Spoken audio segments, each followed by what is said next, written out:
ẹ̀yà ara wa: irun, orí, ojú, etí, imú, ẹnu, ọrùn, èjìká, àyà, ìgúnpá, apá, ọwọ́, ìka ọwọ́, orúnkún, ẹsẹ̀, àtẹ́lẹsẹ̀, gìgísẹ̀, ọrùn ẹsẹ̀, ìka ẹsẹ̀.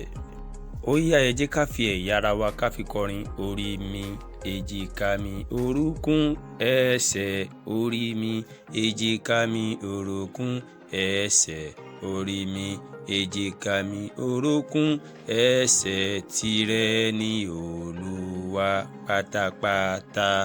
Ní báyìí, ẹ jẹ́ kí a ṣàlàyé àwọn ẹ̀yà ara tó ṣe pàtàkì jùlọ tó jẹ́ pé ó lè ti gbé ìró lọ sínú ọpọlọ. Ojú, òun la fi ń rína. Imú, òun la fi ń gbóòórùn. Etí, òun la fi ń gbọ́rọ̀. Ahọ́n, òun la fi ń mọ ọbẹ̀ tó dùn àbí tó bá korò. Àwọ̀ ara, òun la fi ń mọ ohun tó bá ṣe ni nínú ara.